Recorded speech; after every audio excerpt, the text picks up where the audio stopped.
All right. So we're continuing with the trust law demonstration introductory. Last week we covered trust in the sense of a family unit, and we covered it in the sense of government.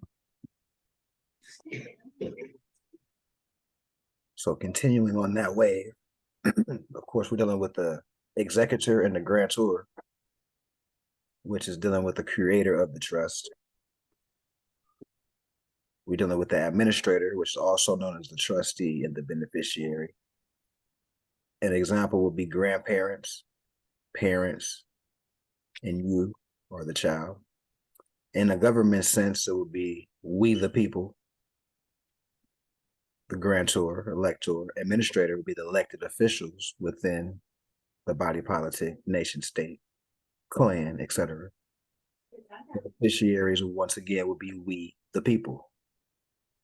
So when you hear we the people, just think of a trust has been established with the people, and that's a republic form of government as well, distinguished from democracy.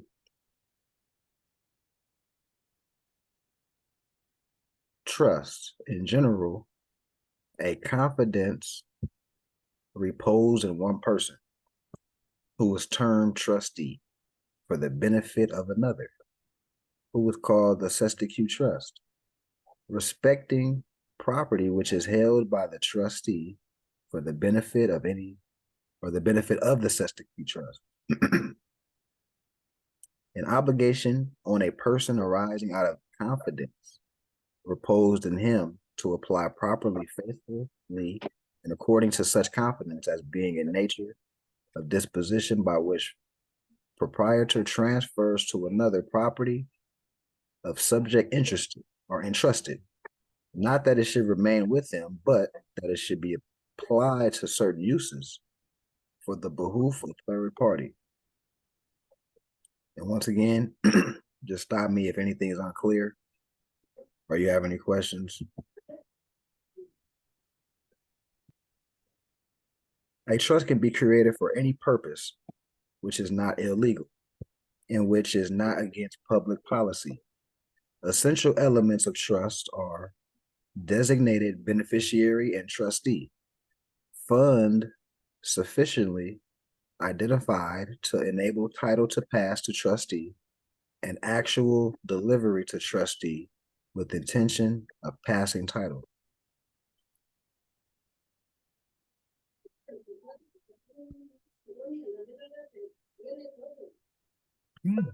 A trust can be created. A trust is by definition a contract, as a contract is a mutual agreement between at least two mentally competent parties. And before I go on, when we're dealing with competent parties, that means you're not a minority. Why am I saying it like that? Because in the law definition of minority, the capacity of a minor. And when you, and remember, no matter how old you are, 30, 40, 50 years old, if you have the capacity of a minor, you're looked at as a minority, which determines your political status. Now, going to contract law, one of the elements to make a contract valid is a minor cannot enter into a contract. So that's why I'm stressing the fact that they say, or the brother is saying, at least two mentally competent parties, of which a minor cannot be in agreement thereto. A contract cannot be vague. It cannot fail to disclose information. It must be equitable. Equitable is dealing with the root word equity, which means fairness in law. It cannot require anyone to perform any illegal acts. It must contain an offer or provision of service to include payment, etc., as well as mutual agreement and signatures of the parties involved. The party offering the contract or service and the party receiving the service and are making the payment, as an example. Contracts can be entered into by force.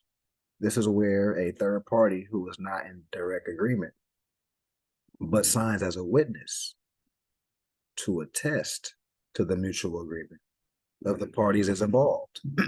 And a contract cannot be induced to fraud. Brother Sightzilla, peace and love. So these are all the elements so far that we need to keep in mind when we're dealing with the basics of a trust. A contract,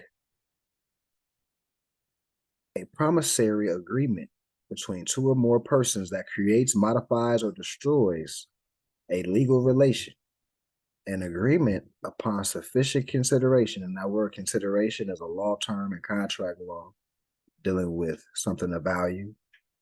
So that's another element to make a contract binding. It must be consideration, lawful money, or something all the parties in the contract agree upon to be a bartering tool for consideration.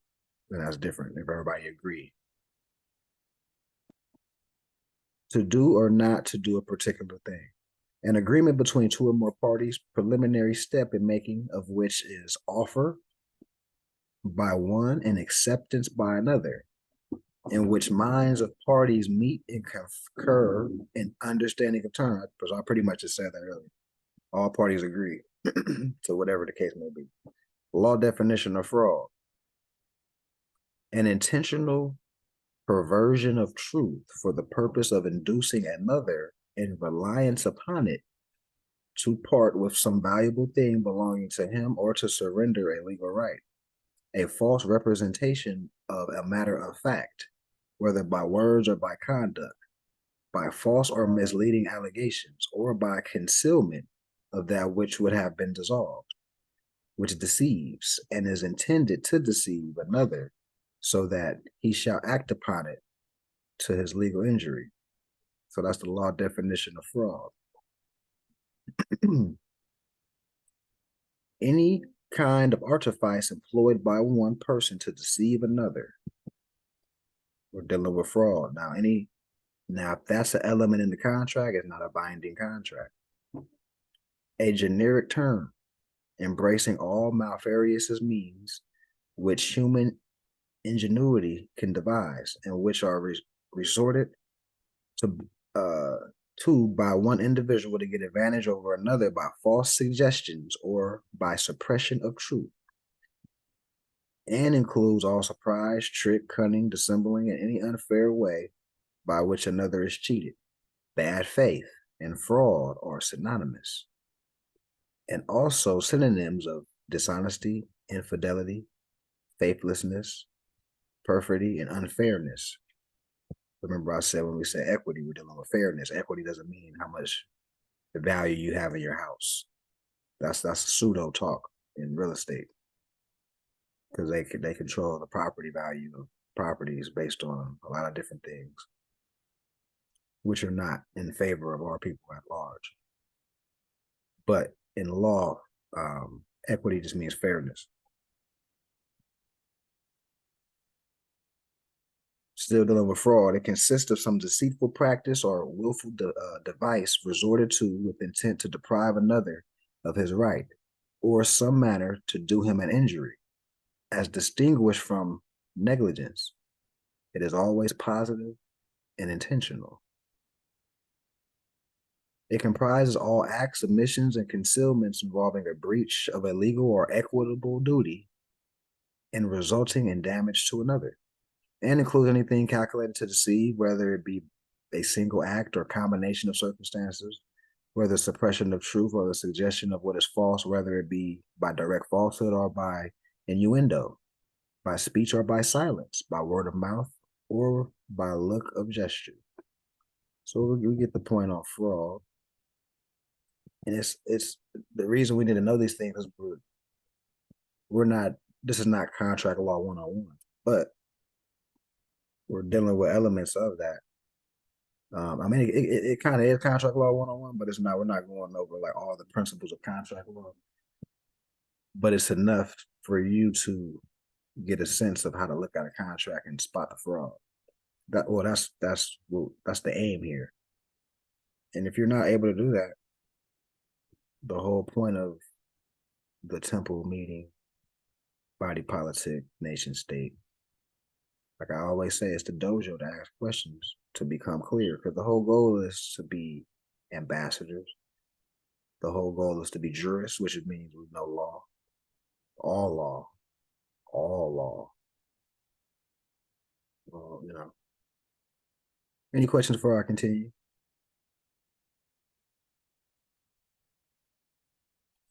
So we're transitioning to the definition of witness in law. Because remember, this is elements of contract. When people sign a contract, is witnesses typically, right? Especially on affidavits. In general, one who, being present, personally sees or perceives a thing, beholder, spectator, or eyewitness. One who testifies to what he has seen, heard, or otherwise observed. The reason a minor cannot enter into a contract is due to the status of the minor. A minor is an infant or any person as it relates to their competence in relation to the administration, management of their affairs, to include their estate, real estate, property, and hereditaments, which means things that you can inherit due to your bloodline. So a minor doesn't realize these things, so they can't enter into a contract, can't own property, right? Definition of, got something, Rocky? You can't put a minor as a beneficiary in your trust.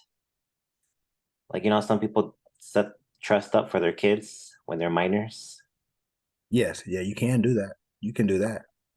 But he just can't be like a administrator or a witness or right. Set it up. Because remember, that's not the contract. Is the grantor? The grantor created that contract, right? So who's involved is the grantor and typically the trustee, which would be like maybe his empress, most likely. And those are the only necessary signatures at that time when the trust is created, is the administrator and the creator, right? But like you say, the beneficiary might not even be here yet. You can set it up for like, my unborn heirs, and we'll fill in the name or the appellations or titles when they come, right? You could be that specific, you know what I mean? But you can't enter into a contract with a minor. That's what we're stressing here. Does that make sense? So you can't get a minor that don't know no better. Oh yeah, sign this. That's what we're talking about right now in this context, right? So I read all the competent, right? You got anything else? Any other questions on the floor before I continue? Yeah, this is brother Larry Bay. I got a question as well.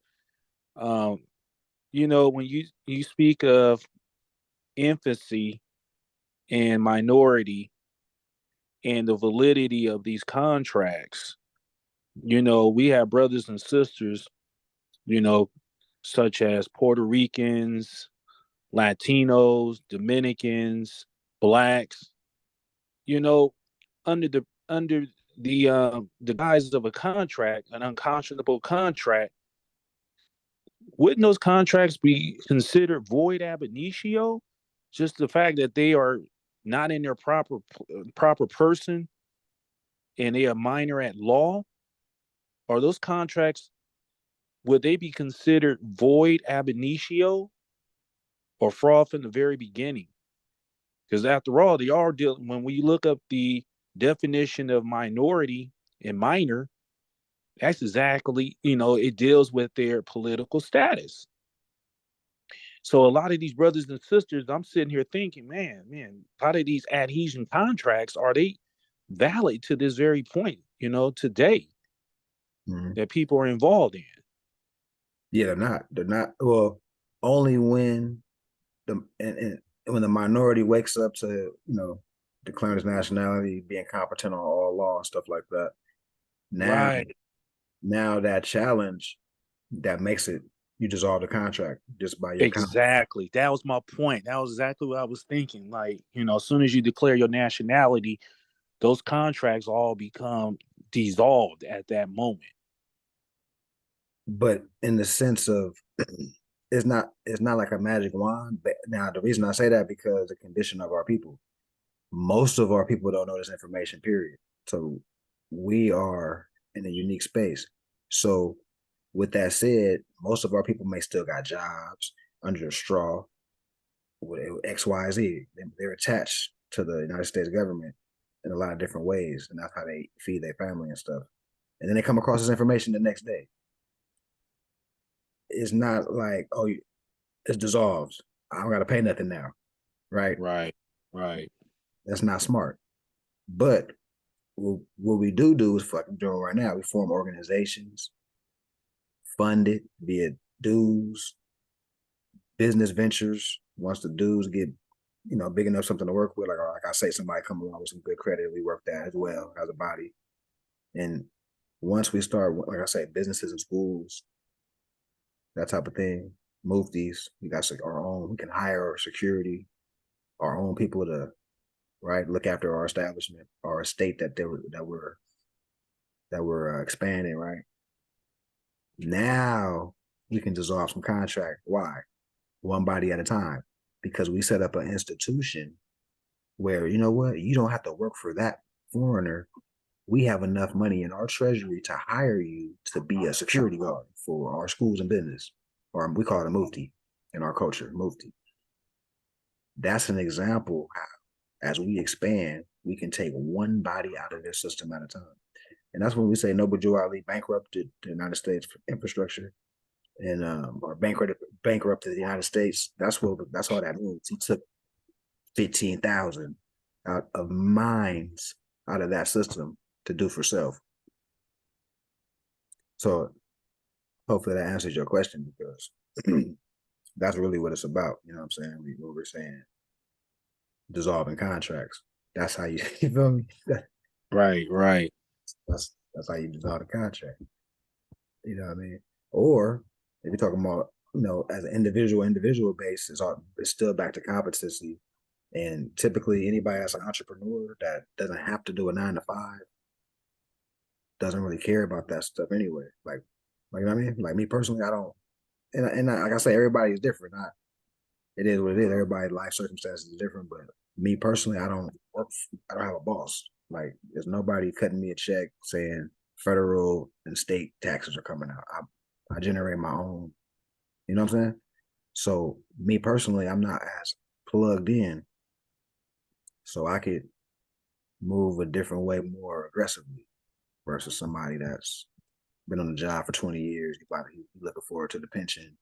He got one more year. It's a difference, you know what I mean? So hopefully that makes sense. Mm-hmm.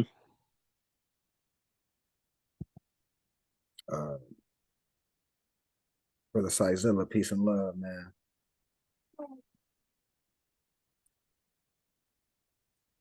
In law, mental competence is everything.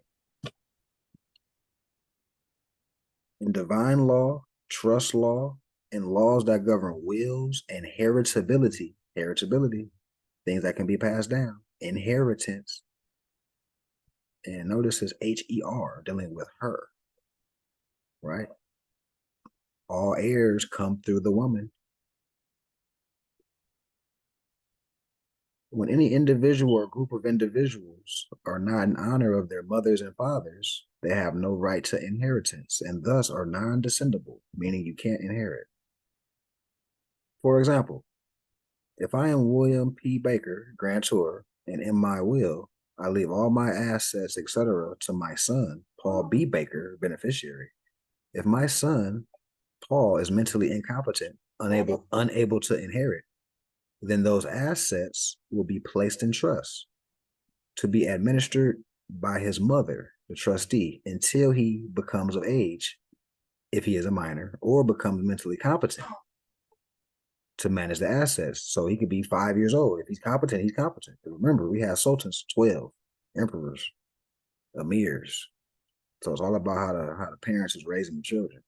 Don't get caught up on the age. That's why it says or becomes mentally competent to manage the affairs. He could be 10, right?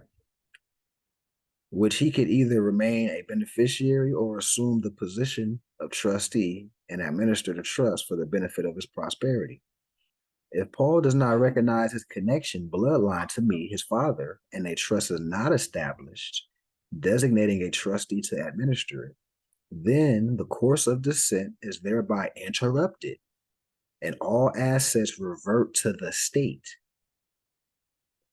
Whereas they will escheat, because that's what that means. We'll go into a definition of escheat as well right now in a few minutes.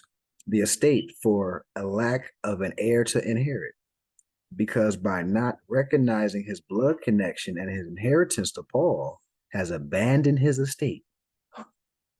But if Paul has a child and that child recognizes his connection to me, the grandfather, and can prove it as well as prove mental competence, then the inheritance must be returned to him. And that's called reversion of estate in law.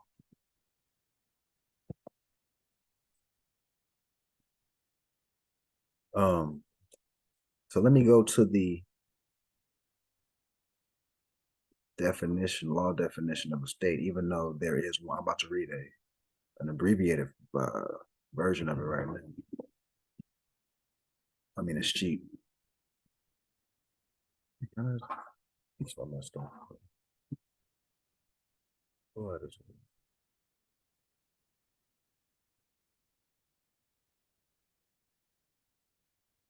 So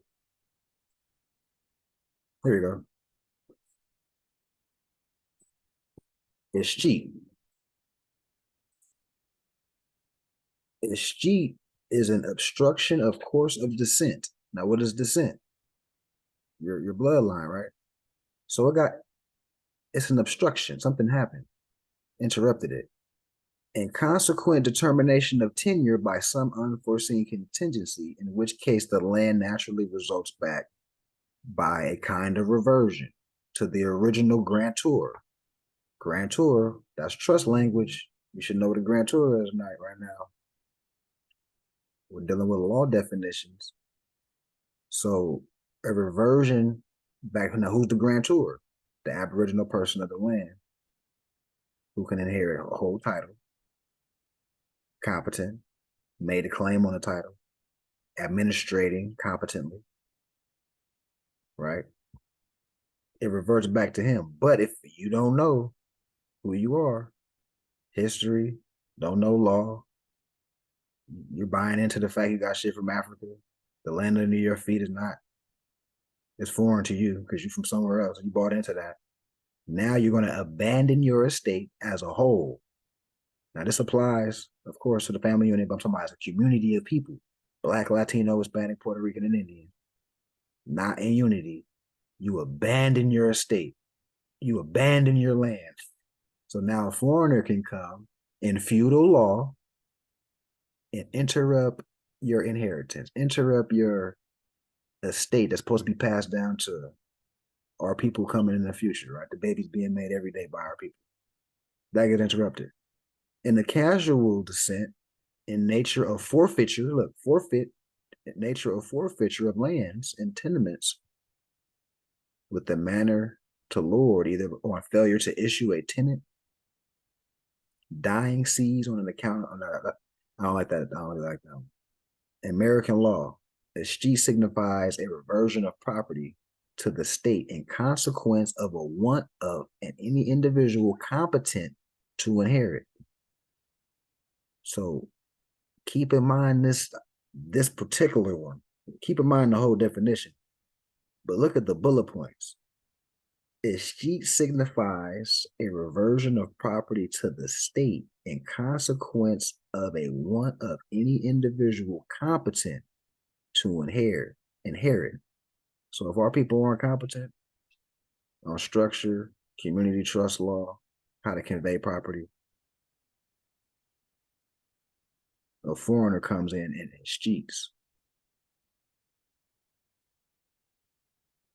Another definition, another element of escheat. At feudal law was the right of the lord of a fee to re-enter upon the same when it became vacant. It's vacant. The land's vacant. Nobody here. We abandoned it. So they might as well claim it. Nobody else doing it, right? So that's how that works. Any questions on that? On this sheet?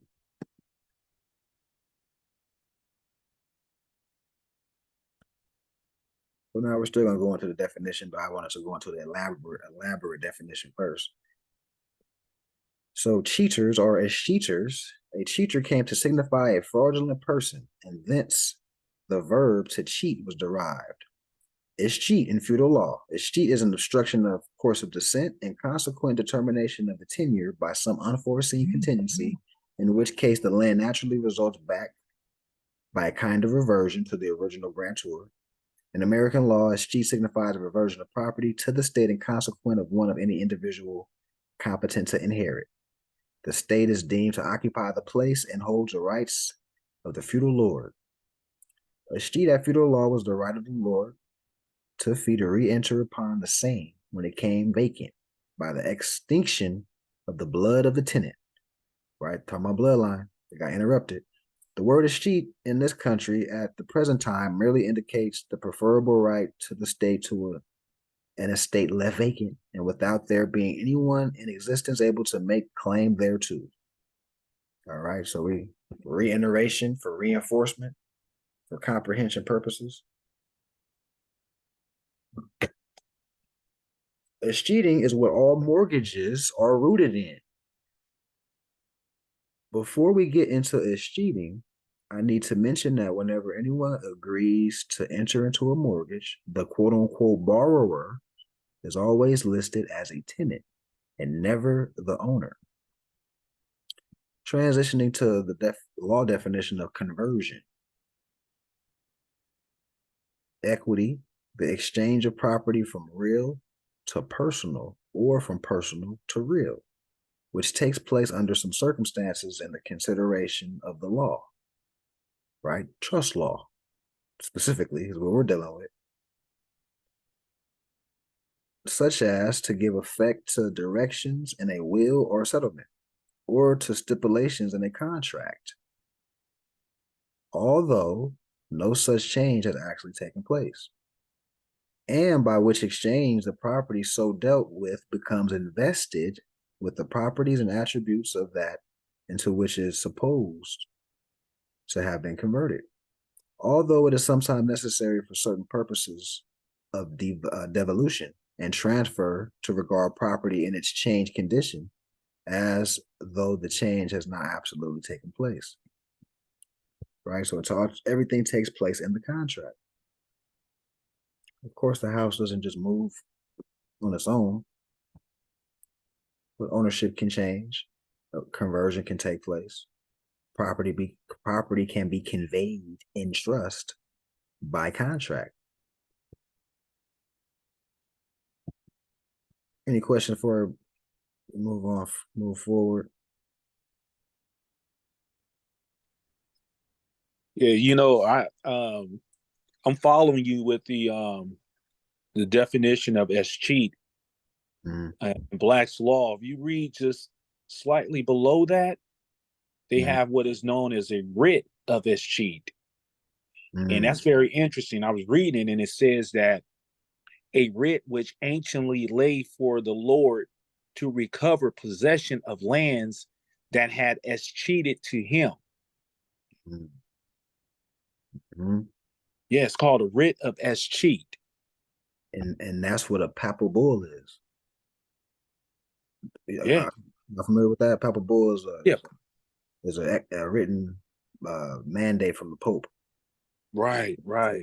To attempt to conquer all the lands west of Rome. And if they're successful, you know, escheat the land, you know, and give me 10%. Y'all can do whatever y'all want, but just make sure y'all give me 10% of all the spoils. And that's where the term tithe came from. You know what I mean? So this extra, you know, because tithing in law, when you look up the word tithe, in the law dictionary is going to say Roman tax. Period. That's what a tithe is. Nothing else, nothing more. That's the bottom line. Roman tax. Right? So that's good stuff, man. Anybody else had any statement or you had anything other you wanted to add, Brother Larry?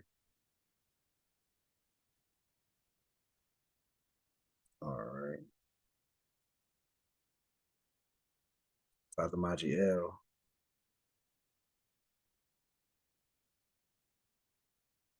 Father Majiel, Islam, peace and love.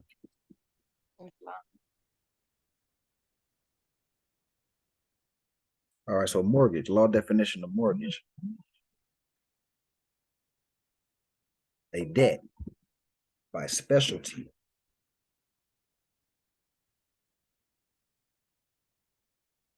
secured by a pledge of lands. So the pledge of lands is coming from the person that thinks they're the borrower, but they're really the grantor. At a later date, we're going to look over a mortgage, all the lingo is the same from Cali to New York. And when you look at a mortgage, it's called a deed of trust. For one, now that we're studying trust law, that should stand out to you. That is called a deed of trust. So we're dealing with a trust that the borrower doesn't even know, or the person that thinks they're the borrower doesn't even know that they created the trust. And the bank or whoever the trustee, typically the bank or the property management, property company, whatever, works for them. But that's another. We're gonna keep it with the basics for right now and build up to that. But you're starting to see what's going on. You can spot the fraud the more you get these principles down. So it's a pledge of lands.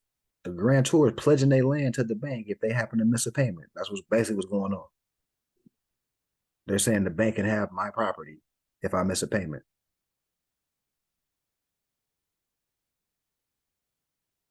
Of which the legal ownership is vested in the creditor. Who's the creditor? Of course, the creditor would be the person that created the trust, right? But they think they're the borrower. They think they're the debtor. They playing musical chairs with you.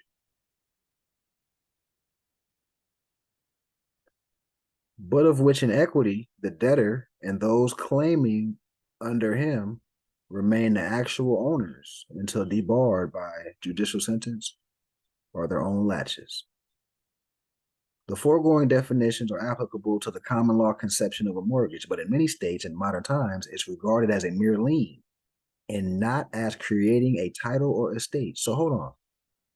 People that think they own a house because they got a mortgage, but it's not a title. It does not signify owning a estate. In fact, a mortgage is just a lien. Like I say, the borrower foolishly said, okay, if I miss a payment, you can have my property. So the bank is just getting you to agree to a lien on the property. And they didn't give you nothing. I'm going to them for 800,000, but I didn't get a briefcase full of 800,000. I never got that. Violation of contract law, no consideration. Hope y'all head is on a swivel on how all this stuff is tied in. Keep the basics locked in so when we start transitioning, things gonna start making sense. Definition of tenant. In a more restricted sense, one who holds land together, one who has the temporary use and occupation of real property owned by another person called, quote unquote, the landlord. The duration and terms of his tenancy being usually fixed by an instrument called a lease. So you're never the owner, even in a mortgage talk, you're a tenant.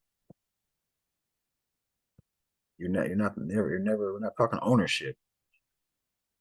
It's always a lease because property can't own property. What makes you property? Not being competent. Feudal law. One who holds of another, called lord or superior, by some service as fealty or rent. Now, definition of owner. A person in whom vested the ownership, dominion, or title of property. Own, to have a good legal title, to hold as property, to have a legal or rightful title, to have, to possess. The term does not necessarily signify actual ownership in fee. Definition of fee, dealing with estates. The true meaning of the word fee is the same as that of feud or fief. And in its original sense, it is taken in contradistinction to allodium. Now, keep this word in mind, allodium and allodio is the true ownership, right? Allodial title would be the title signifying absolute ownership. Allodium is held in allodial title, which latter is defined as a man's own land, which he possesses merely in his own right without owning or without owing any rent or service to any superior. So fee simple was passed off as like I really own it, but technically it's allodium or allodial. Revergio, Latin, in Old English, the returning of land to the donor, right? So reversion, of course, Latin would be revergio, but once the heir wakes up, he hasn't bumped his head, he's recovering from bumping his head. Oh man, I know trust law, I know, right? I'm a competent heir now. I know how to set up an estate. Reversion of estate takes place just by that true heir making the claim. Reversion of land is, as it were, the return of land to the possession of the donor or his heirs after the termination of the estate granted. Reversion or estate in reversion. The residue of an estate left by operation of law and the grantor, we're talking trust language, or his heirs, or the heirs of a testator, commencing in possession on the determination of a particular estate, granted or devised. Any future interest left in the transferor or his successor is a vested interest or estate, inasmuch as person entitled to it has fixed right to future enjoyment. The term reversion has two meanings. First, as designated, the estate left in the grantor, the continuance of a particular estate, and also the residue left in grantor or his heirs after the termination of a particular estate. It differs from a remainder in that it arises by act of law. So why are we talking about reversion of estate being an act of law? Because trust is a contract, and the contract is protected, like we went over last week. Contract clause, Article 1, Section 10, Clause 5. They shall make no law impairing the obligation of contract as long as it's not fraud. It is done deal. Can't no outside party interrupt that.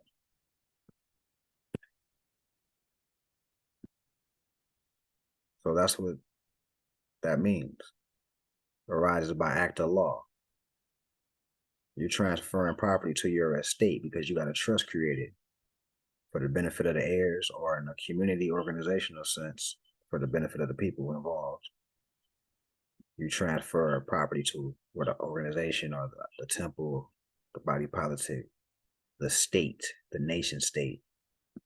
And most of us here have read the book, but I don't think I went over state in this setting yet. So a state, a people permanently occupying a fixed territory, bound together by common law, habits, and customs into one body politic, exercising through the medium of organized government, independent sovereignty and control over all persons and things in its boundaries, capable of making war and peace and entering into international relations with other communities of the globe. So that's what a state is, just an organized people that create habits and customs. That's why I say we need to link up on the solstice, the equinox, and create our habits and customs as a nation state that has traditions and culture. So we'll be conveying property into the state in a community sense. Who owns that house? Khalifa Society, nonprofit civic organization. Or who owns that house? Whatever y'all family trust, whatever y'all name it, for the people involved. The L estate, the Trey L estate, right? The Sitezilla estate, whatever the case may be, right? But in a community sense, So we're looking macro, micro, right? Macro, micro. But in both cases, both examples, it's protected under law. So now it's inheritance. It can be passed down.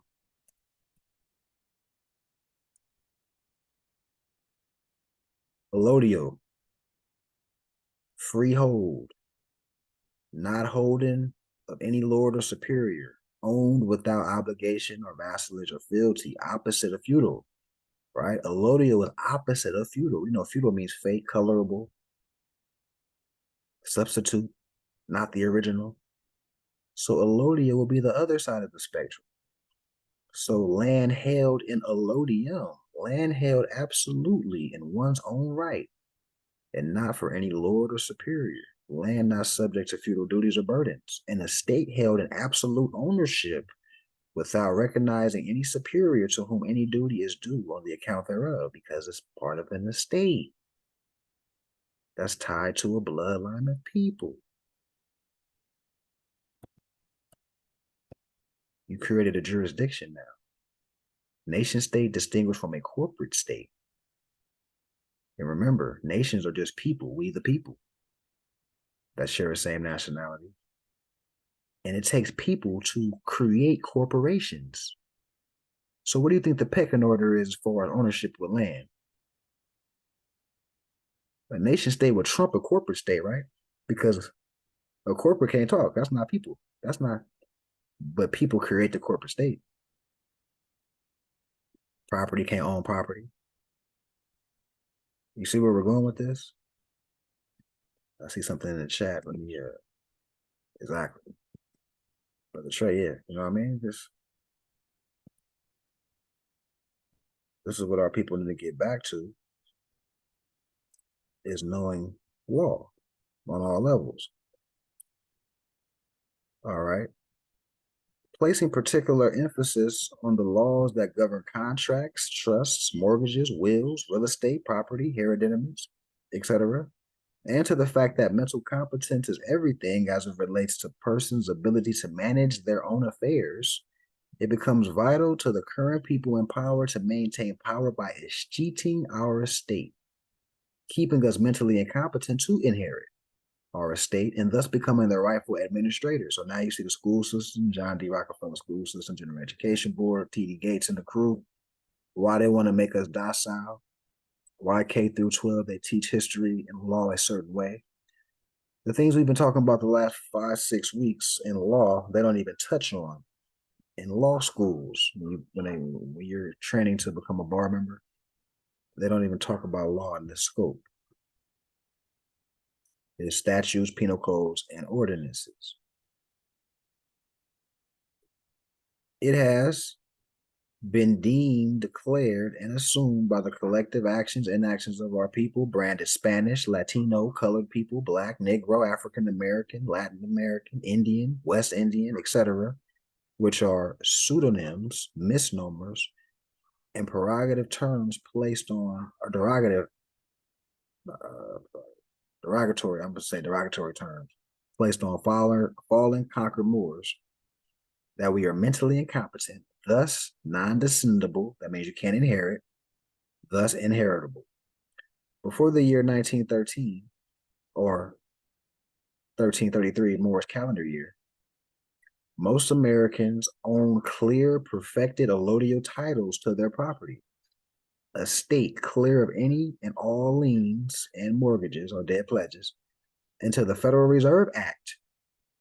You need to look that up because that took place at a certain year, wherein the federal government hypothecated all present and future properties, assets, and labors of the artificial person, i.e. the 14th Amendment citizen, or the corporate citizen now. The corporate citizen. We got the natural citizen, which are dealing with natural nationalities, humans, nation states distinguished from corporate states. People that don't know that don't operate as a human, Black, Negro, color, Latino, they became corporate citizens, providing mandate for all inferior cesta fee trusts and escheators to administrate over the ancestral estates of the true Al-Moroccan or American heirs. So before I move forward, is everybody clear on this vantage point of what we're dealing with in law of allodial versus feudal? What constitute you abandoning your estate? How political status is tied to that. And real quick, before I open the floor, I see you, Brother Rocky. I want to just reiterate this. Nationality, of course, it signifies the character of the, your culture. Because if we're saying we're Moors, we know we had an illustrious culture. We were nobles, right? But politically, it signifies you belong to a state. We just read state. That means you're part of organization. You're part of the uplifting acts. You're part of the economics expansion, right? And it also determines your political status. I just wanted to go ahead, Brother Rocky. I just wanted to read. Oh, can you go back to the last slide Okay. on the bottom? Oh, scroll down a little. So it's basically saying that most Americans own their own land, given the allodial titles. So what I understand, allodial is like land that is free. Like my father's lived on this land, his father's like, this is my land, and it's not owned by the bank or Right. who have you. Right. So, but the Federal Reserve Act made all this land then part of their property and they no longer owned it. Am I understanding that correctly? Yeah. And it established the corporate state, like the corporate identity. You know how it was a thing where, corporations are people. That all started with the Federal Reserve Act. Oh, yeah. As far as it relates to property, yes. Yeah. Now, this is what I was. Did they? Oh, go ahead. I'm sorry. I was just gonna add with that real quick. I was gonna say, so in that transition, did they end up basically manipulating them through their descendants, or when that, the Federal Reserve thing came into place, like was it basically a instantaneous shift for everybody, or was it like, yeah, like manipulated through descendants, kind of? Yeah. Can I add on? Can I jump in? Let me just say this. I wanted to say this real quick, and before just real quick, brother. I apologize. I had something slip my mind. My original point of reading nationality is it determines your political status. Now, when you go to status, we're talking about all this is relative. Mhm. What does it determine? What was one of the elements of status? So status, your standing state or condition, right? It also means a state. Mhm. So your nationality determines your political status, and your status determines, it also means a state because it signifies the condition or circumstance in which one stands with regard to his property. So your relationship is back to property, can't own property, right? Declare your nationality, right? Now you can start contracting. Now you can be a party to a contract. We're talking about trust law, which is the contract, right? So I just wanted to add that. I'm sorry if Brother Trey and you have something, and Brother Larry. I apologize. Yeah, I'll I'm gonna yield to Brother Trey. I'll go after him. He did he raised his hand first, but yeah, I'll yield to him first. Oh no, that's Oh, that was my part of what I was asking. Um, like when it can y'all hear me clearly? Yeah, yes. Oh, okay, yeah, that's the part I was asking. Like, right there, around the 1913 when they implemented that act, I was saying, did that when that came in play, did that instantaneously like change it for everybody, or was it now we have this system in place, so now we're going to get your descendants to not necessarily wholly be as they were before, and now being a part of the act?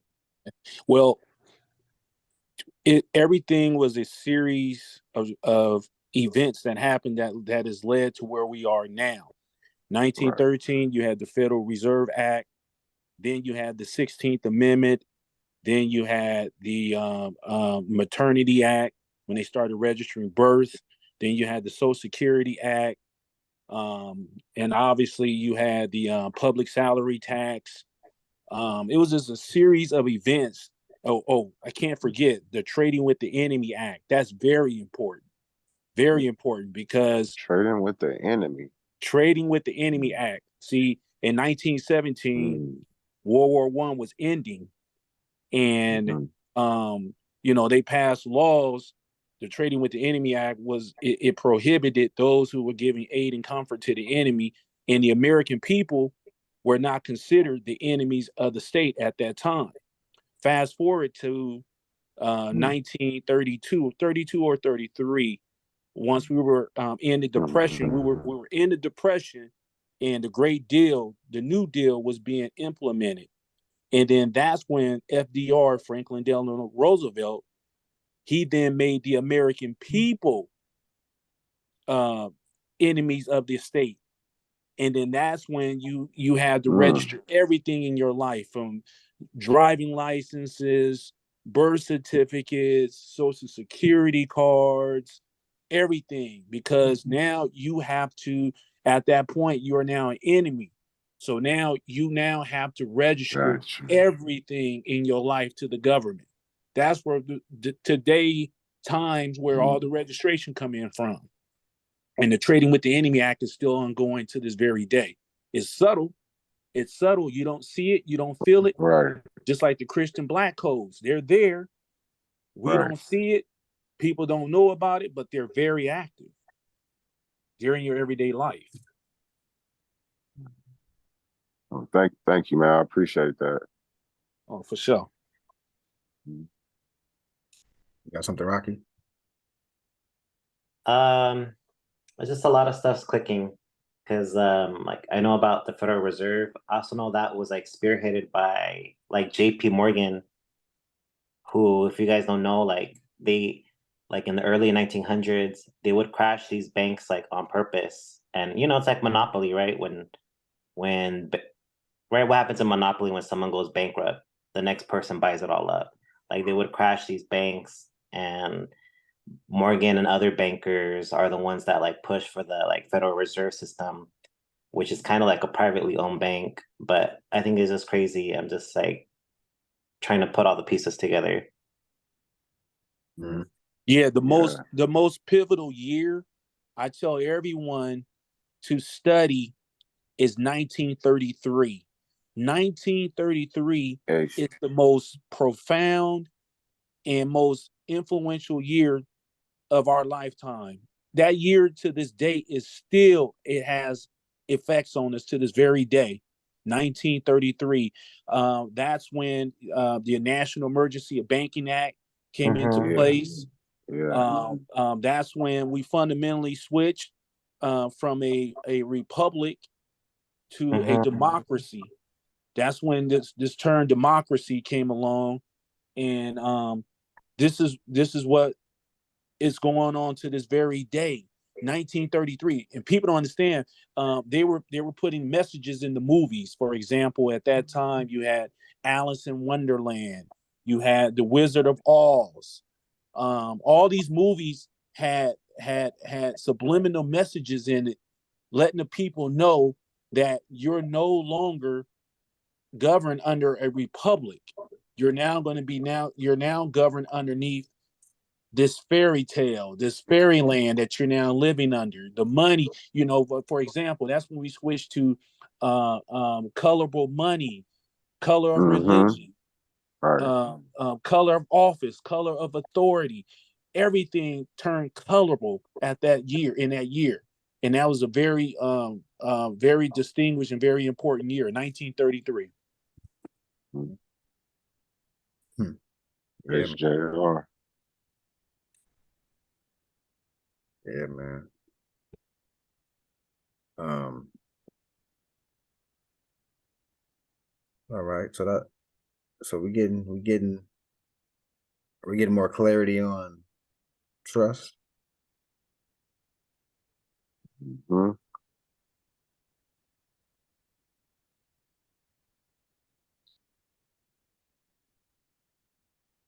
All right. There was one more piece that I wanted to. Okay. I'm gonna read this and then transition to another aspect, just so we can look at trust.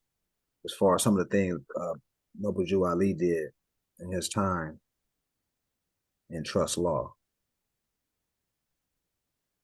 So before I get to that, this is the truth about cannabis.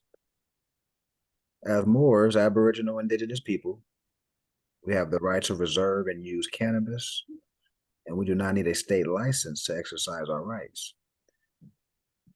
Now, I'm referring to, well, this is referring to Article 24 of the United Nations Declaration on the Rights of Indigenous People, and in the Inter-American Declaration on the Rights of Indigenous People. I believe it's Article 18, but don't quote me on that. But it's in that space. But just know it's in there, the same language. And it states, Indigenous people have the right to their traditional medicine and to maintain their health practices, including the conservation of their vital medicinal plants. Now, this is, of course, it's not just cannabis. This is any plant, herb, that we deem, healthy for the body, versus, I'm not gonna say it because they gave me a strike and took one of the other videos down. So, but yeah, Gotcha.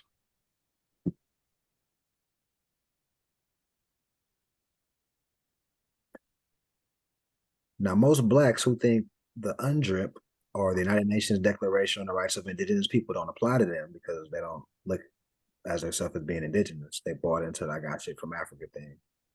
I suggest they reference the Inter-American Declaration on the Rights of Indigenous People, or the definition of who is an indigenous person. For the and purposes of encouraging you to do your own research, I will refrain from attaching a copy of the document in this book. But once again, any indigenous people, melanated, you're indigenous to the planet. But that's another scope. But dealing with trust, since we're on that today, that's the main scope. The CESA-KV Trust, which will be a trust that got created by the United States for the purpose of escheating land that belonged to the original people that abandoned their estate for lack of knowledge. They didn't know better, based on dumbing us down. Akin to the Global Estate Trust or the World Global Trust, etc., established by Henry VIII of England in 1540. So remember, the United States, the federal corporation today, remember, corporations have to have human beings operating them, and human beings have nationalities. So the British own the federal corporation known as the United States. And when you do the history, you'll see it goes back to England. England and Britain is the same outfit, depending on the timeline. So this whole trust of escheating thing got created in the 1500s, really before that. Once our empire start falling, they start using a system of, once we, get the prisoners of war, dumb them down so they don't know their illustrious culture, they're not going to be organized, and then we can come in and administrate and escheat, because they technically abandon it, even though they're doing it on purpose by dumbing the people down. So they can do that. But in law, what makes it permissible for them to do is because the heirs of the land don't know how to administrate them. So an organization or organized people are coming and, you know what, I'm gonna take over this. That's what's going on, right? All right, so 1540. It was improved by Charles II in 1666 to further convert Moorish estates, declaring all persons ward of the state, infants, minors, abandoned at sea, and civilly dead until proven otherwise, through the transmitting human trafficking utility known as the birth certificate. You can also see the canons of positive law. You'll see that as a principle for feudal operations. So conversion. All right, that's right. I read that actually already. So this is all tied to the 14th Amendment artificial person.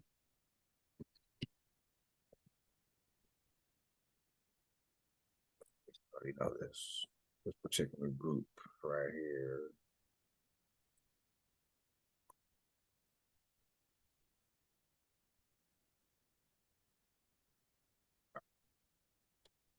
We'll pick that part up next week. But as far as context, that's what I wanted to stress this week as far as trust. Now I wanted to any question before I transition to brother Noble Joe Ali and what he did in trust.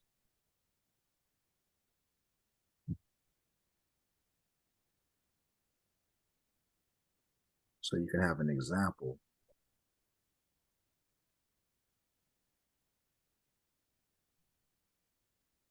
Okay.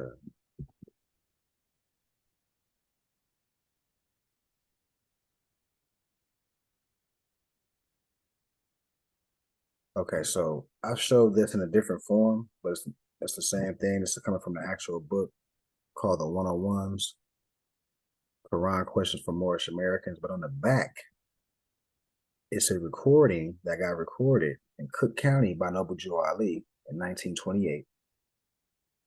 And he has trustees on here. So I'm going to read this document that got recorded, and it has a recording number. It's on public record. And it's also a 1099.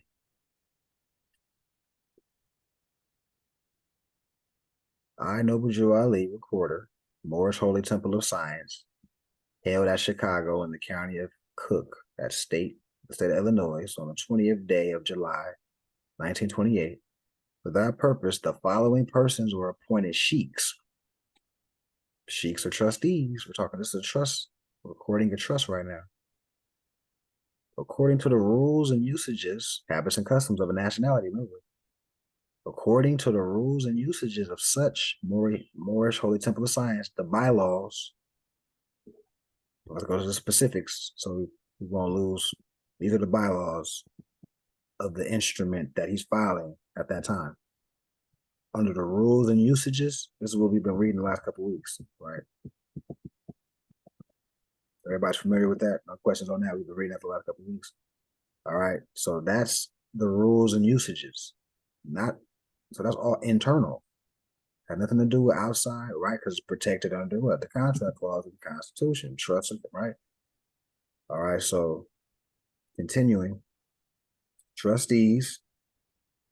Okay, so do me solemnly swear that a meeting of the members of Noble Joe Ali, Mealy L, Small Bay, Lovett Bay, and Foreman Bay, the Moorish Holy Temple of Science, deriving its power and authority from the great Quran Muhammad to propagate the faith and extend the learning and truth of the great prophet of Ali in America, to appoint and consecrate missionaries of the prophet and establish the faith of Muhammad in America. And said Moorish Holy Temple of Science adopted as its corporate name the following: Moorish Science Temple of America. In that said meeting, the affiant acted as presiding officer, subscribed and sworn before me, Noble Joe Ali, and it was notarized. All right, so a trust was filed, right? And what took place was the civic organization adopted a DBA and called it Moorish Science Temple of America. It's still Moorish Holy Temple of Science, but it's doing business as Moorish Science Temple of America. Why did he choose the state of Illinois, Cook County, to do such a thing? I want to show you why he did that. And keep in mind, we're dealing with trust. The whole theme of today is dealing with trust. So here's another example. Illinois General Assembly, Religious Corporation Act. What was the name of the document that we just read? Religious Affidavit of Organization, State of Illinois. So he looked in their laws and found something favorable. In Illinois General Assembly, under Business Organizations, Religious Corporation Act. Noble Drew Ali was a genius. Why do I say that? Because if you look up here, and as I read, keep these things in mind. Oh yeah, okay. I'm blocking my own screen. Y'all can see it actually. I'm sure. 1 second here. All right. So wherever we see church, congregation, or society, think Moorish Holy Temple of Science or any Moorish organization. Or think Khalifa Society. Think any organized body of Moors on why he did that. So any church, congregation, or society formed for the purpose of religious worship may become incorporated in the following manner: by electing or appointing or according to its usage and customs. To now notice how it's giving the people the power. It has nothing to, I'm not saying nothing about the United States government, the state of Illinois. The power comes from the people. That's how things are going to be ran. Trustees, wardens, and vestrymen, or any other such officers. So the sheiks in our, every time you see sheik or secretary or treasurer, that's an officer or a trustee.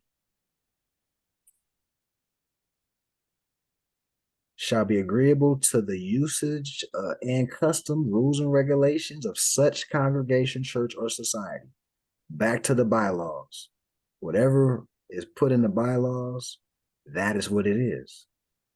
It has its own jurisdiction, as long as it's, of course, not dealing with fraud. Back to contract law, right? And may adopt a corporate name. So that's why it was adopted in Noble Drew Ali's case, the Moorish Science Temple of America, but it's still functioning as a trust for the people. The chairman or secretary, dealing with the sheiks again, of such meeting shall, as soon as may be after such meeting, make and file in the office of the recorder in the county in which such congregation, church, or society is organized. Right? It was recorded, right?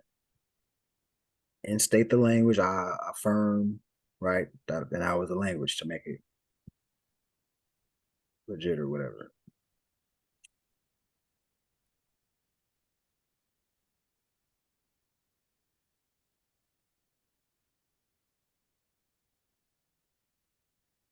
Right? Such congregation, church, or society may change its name.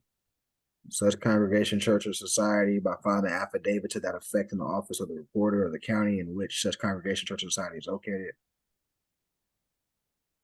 The term of the office of the trustees of any such corporation may be determined by the rules or bylaws of the congregation. So that's back to the power of all in the people. All this language is saying, look, if y'all organize, y'all rule yourself. Y'all got your own laws for y'all clan. Nothing is saying the state of Illinois has jurisdiction. Back to being competent, knowing law, and the power of organization. Back now, tying this into a Allodial title, and I'm just reading the highlights, the bullet points for time purposes. But when we talk about Allodial title,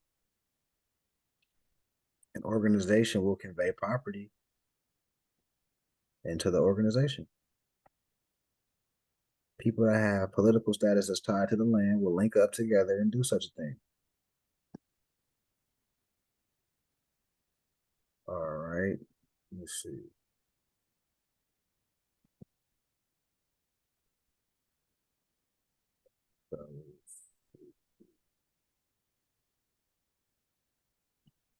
Any questions based on the group that's here today?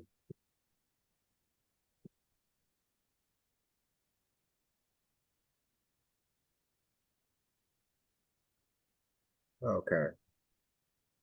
So I want to read a chapter from the Quran and close out after that. Or actually open the floor for any questions, and then if nobody has any questions, I'll close out. So we're dealing with chapter 6, life and works of Yahshua in India or Hindustan among the Muslims.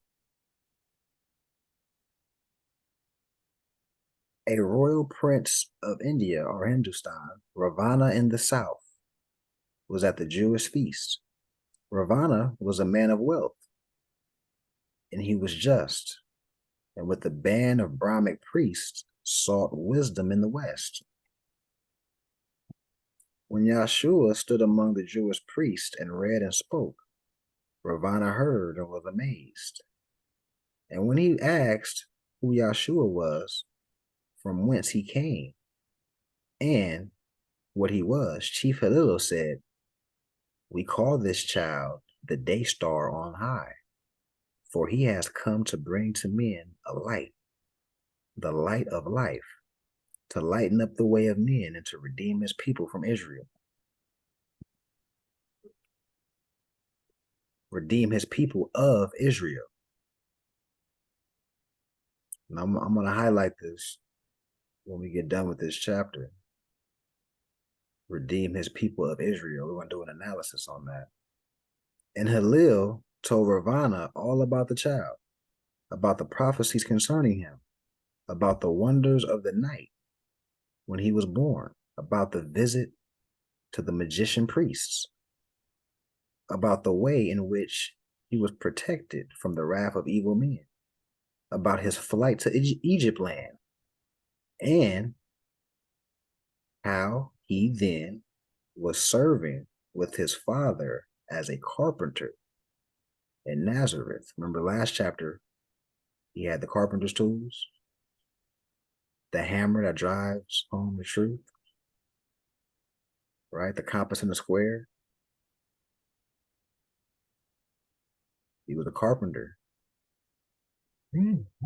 Ravana was entranced and asked to know the way to Nazareth, that he might go and honor such a one as son of Allah. And with his gorgeous train, he journeyed and came to Nazareth of Galilee. He found the object of his search engaged in building dwellings for the sons of men. So he found Yahshua. What was he doing? Building dwellings for the sons of men. Right? Construction. Building. So this is metaphysical as well. Keep the metaphysical aspect.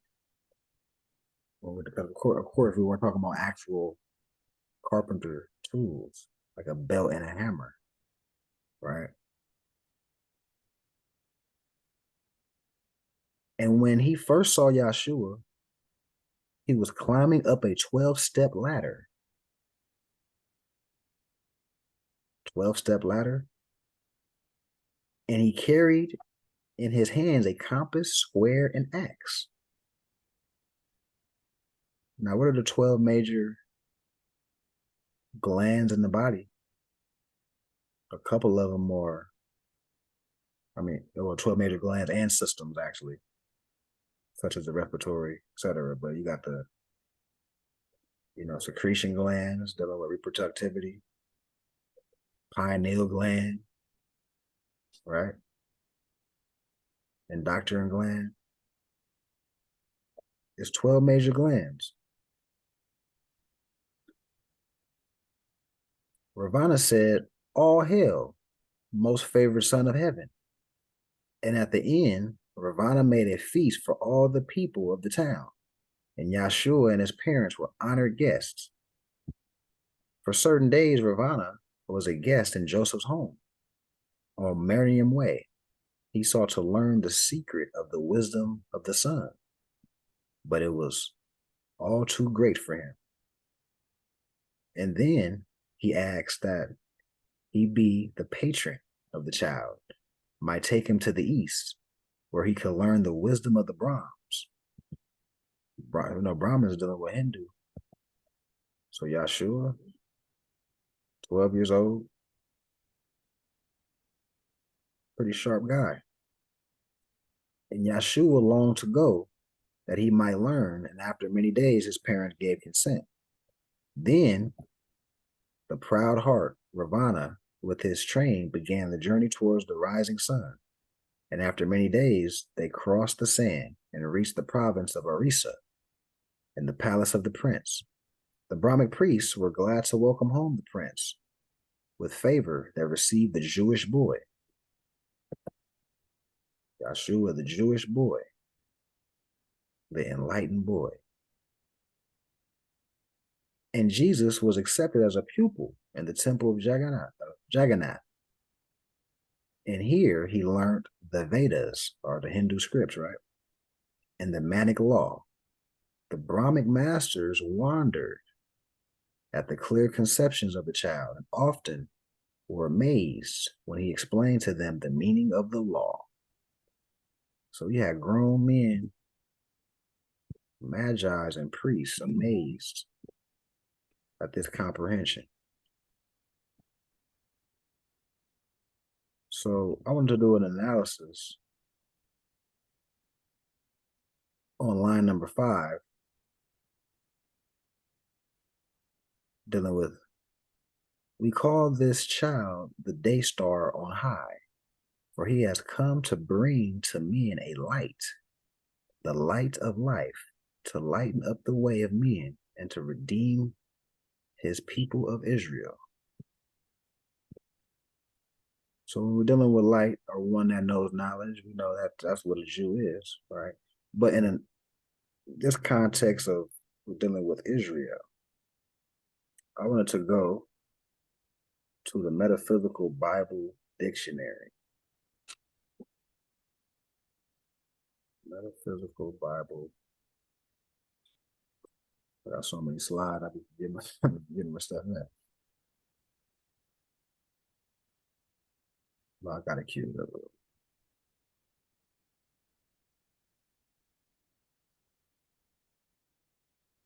Any questions on this chapter as I'm looking for my Metaphysical Bible? You talking about Jesus the Christ or Jesus the man? Right. Yeshua, yeah, he was 12 at this time. The contemporary Bible, he was 33. Okay. Yeah. Because I know like Jesus the Christ, there's a lot of different allegories that symbolize a lot of different things that's hidden from a lot of people. And I know they got Jesus the man and his and that and those allegories and those stories. So I'm just trying to see which one the metaphysical metaphysical Bible is talking about. So yeah, talking about him as a boy.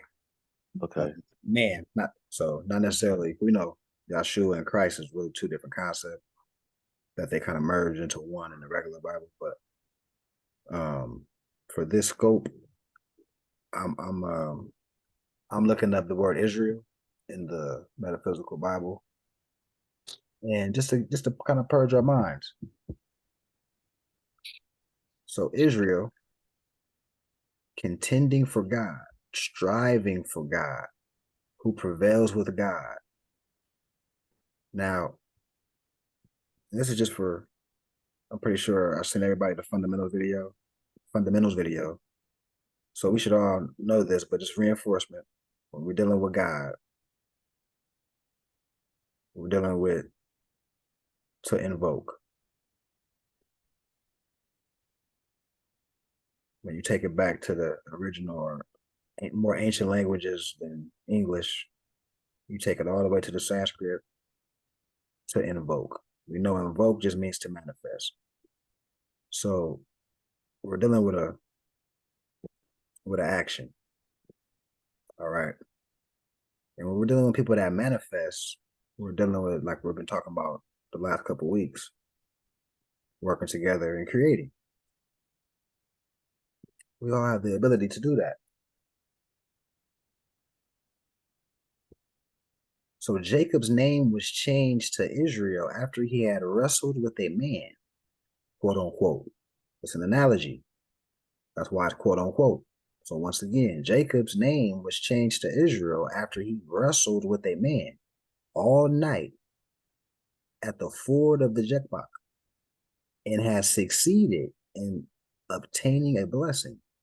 And he said, thy name shall be called no more Jacob, but Israel, for thou hast striven with God and with men, and has prevailed, and he blessed him there.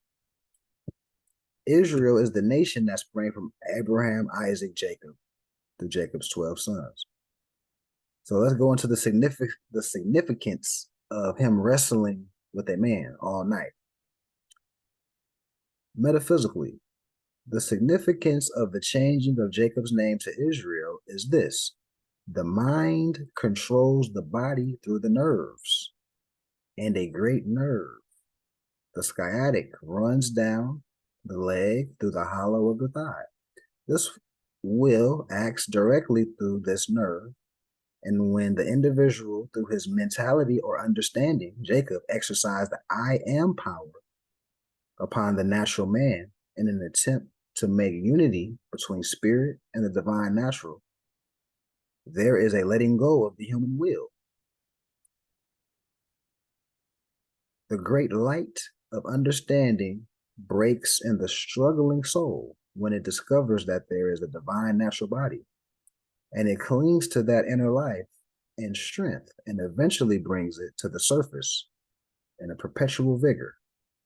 This is the significance of the blessing and the new name Israel, one who has power with God and man, spiritual and material. So you're really wrestling with yourself. And Moorish teachings is, the higher self, lower self, are conquering the devil. Matter of fact, we're gonna go into that. I gotta go into that too.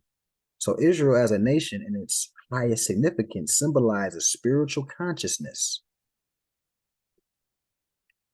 The thoughts that have been wrought in truth and righteousness make the spiritual mind or spiritual consciousness. Israel.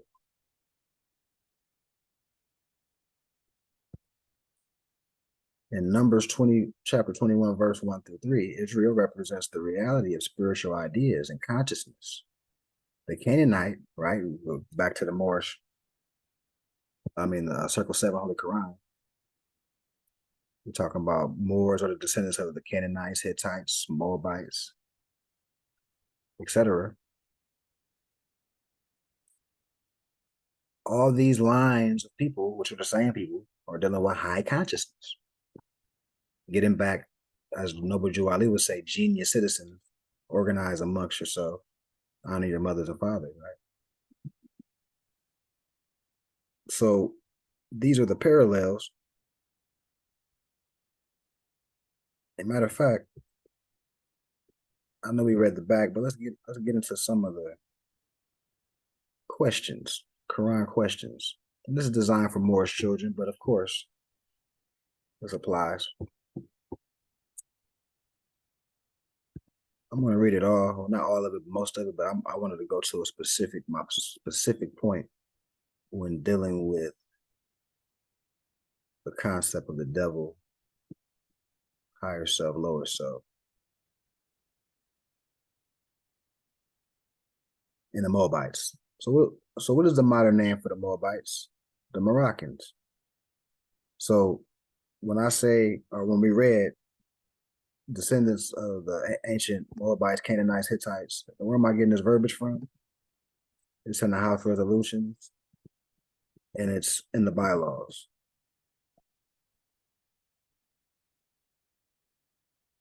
Right.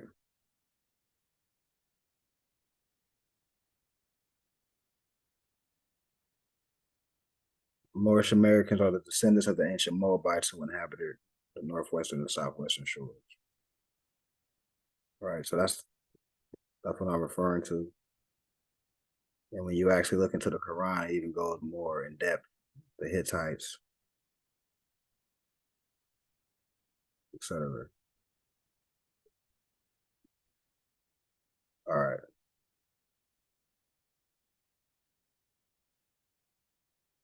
I'm looking for the higher self, lower self.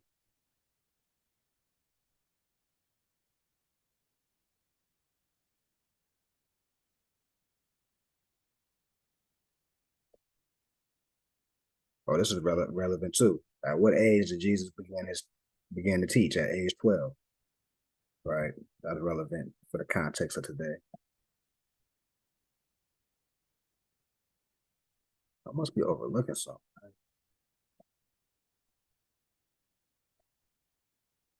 I had to pass it.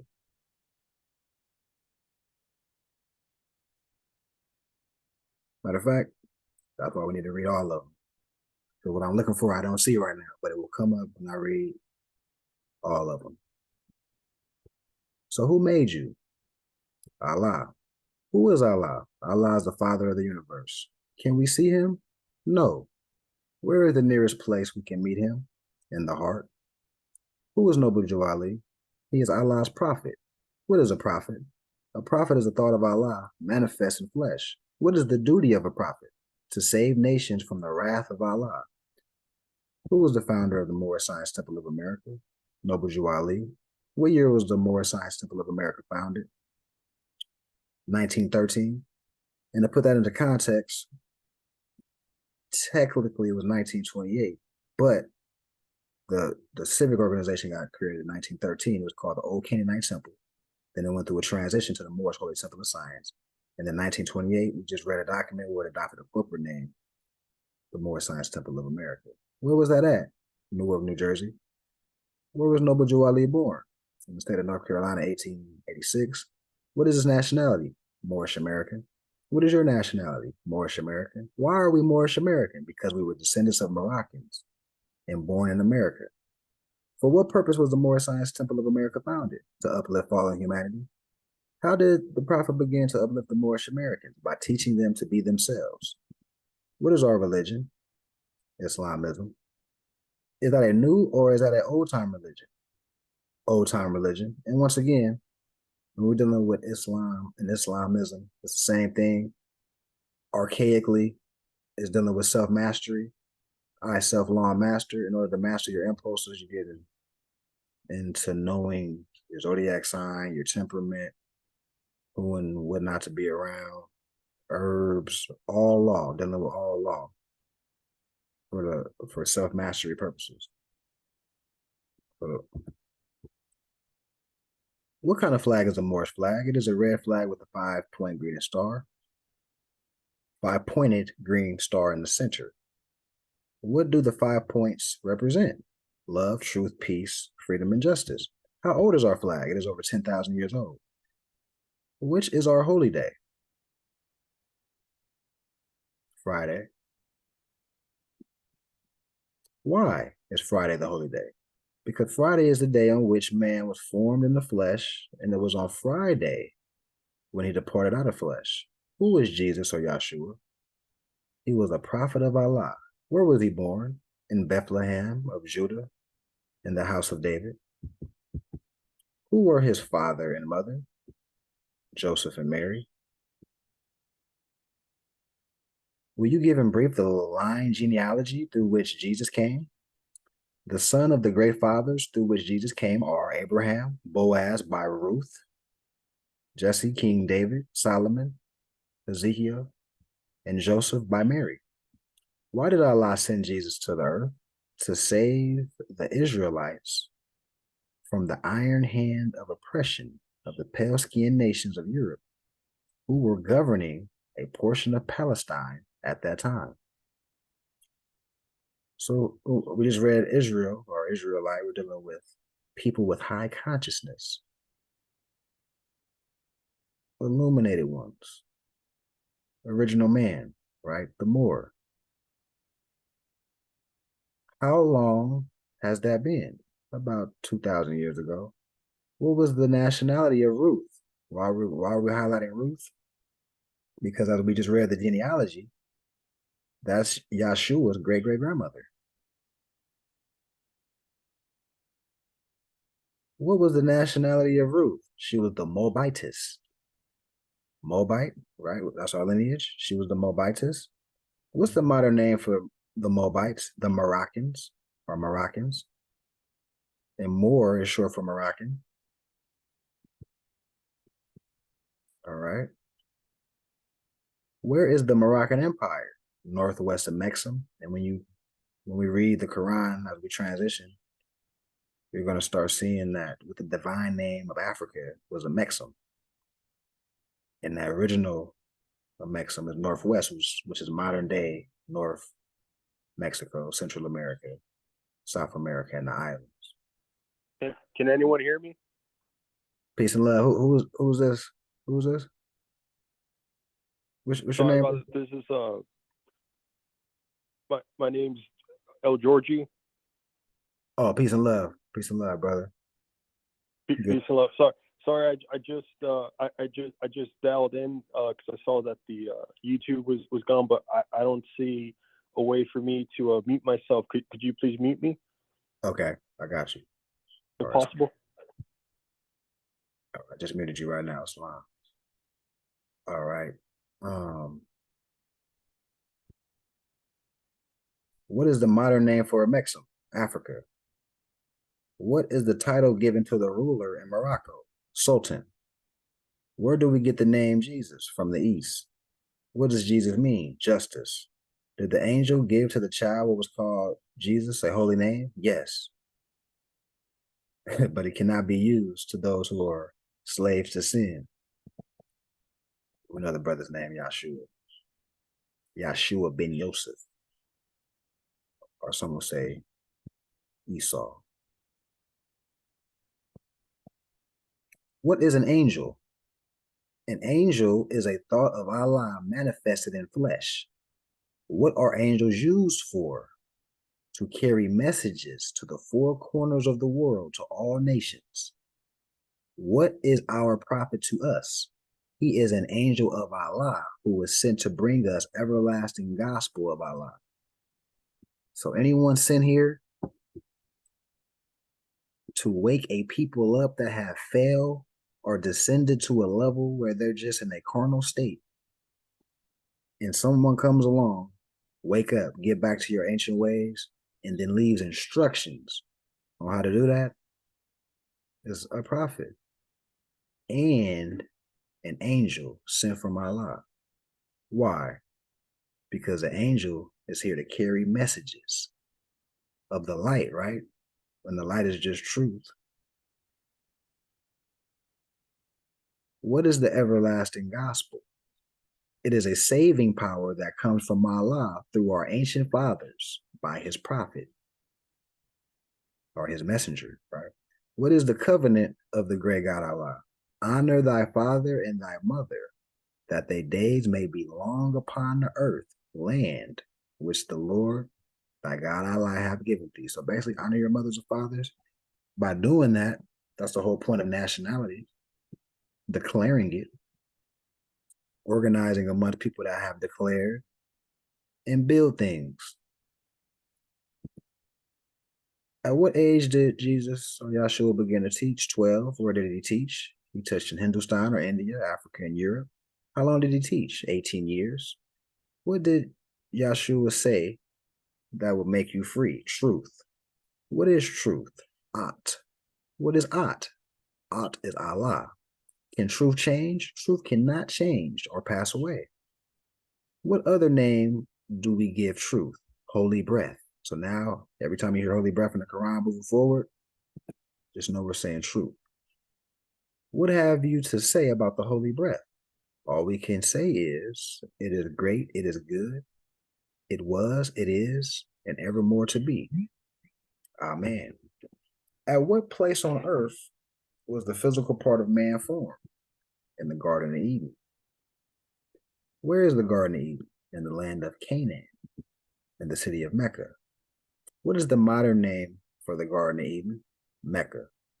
What is the name of the first physical man? His name cannot be used only by the executive rulers of the AC, of the MSTA. And that's a long story. A lot happened after the death of Noble Ali. So a lot of the documentation, well, not a lot, but certain documentation, you'll have like little things that have been corrupted. So 55 will be one of them. There's no adept chamber to know about how original man.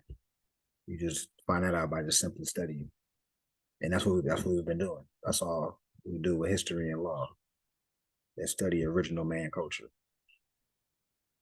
So it's not a secret. We're not a lodge.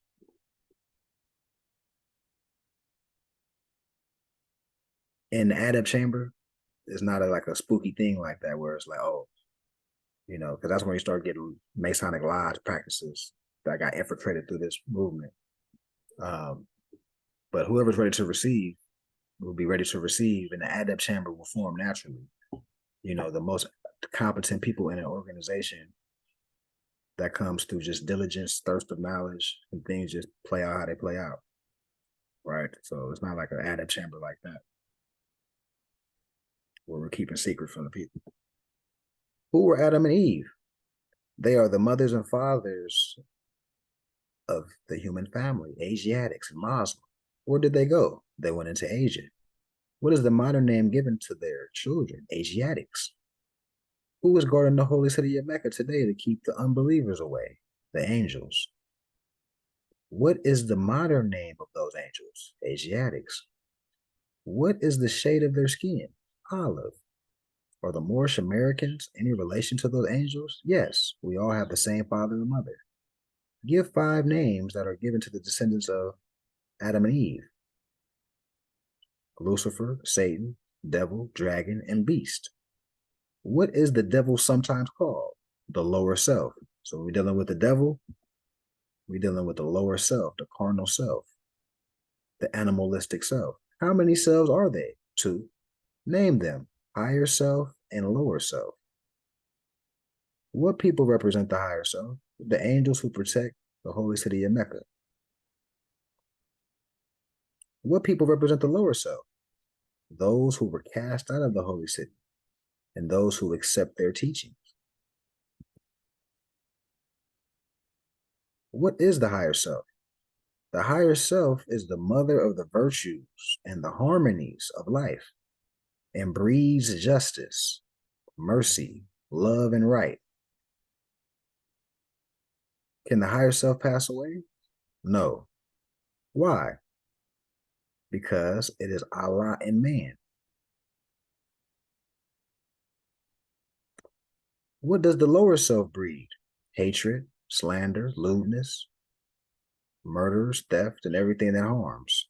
So that's a signifier of when a person is in their lower self, the actions.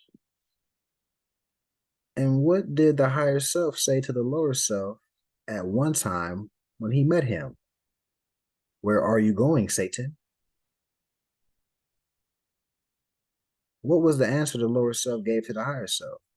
I'm going to and fro the earth, seeking whom I may devour. Right? It's a struggle with yourself. Oh, and back to that example in the metaphysical Bible, that's what I'm tying in.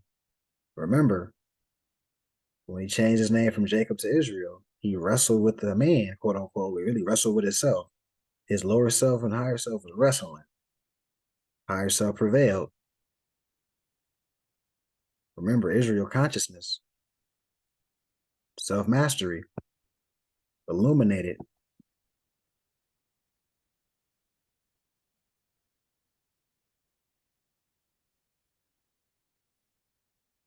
Has he finished his task of devouring? Yes.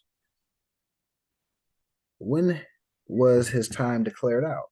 When he nailed Jesus to the cross. What are the last words Jesus uttered? It is finished. What did he have reference to? He had reference to the end of Satan. Did Jesus say that he would return to conquer him? Yes. What is the name of the person into whom Jesus was first reincarnated? Prophet Muhammad the Conqueror. Now, when we're saying reincarnated, we're talking about the energy and vibration on the same level as Yahshua. Muhammad will be the next person to be the great warner of our people, wake our people up, get them unified. Because after all, he was a sultan, the head of an empire. All right, so keep these things in mind. And once again, same thing Yahshua was saying. Get back to honoring your mothers and fathers. It's the same message. Same thing Noble Jew Ali is saying in the most present context in 1920s. He will be the last person to be considered an angel or a person that bringing great truth and unifying the people. All right, so that's all reincarnated means. Was Satan to be bound then? Satan was to be bound in part.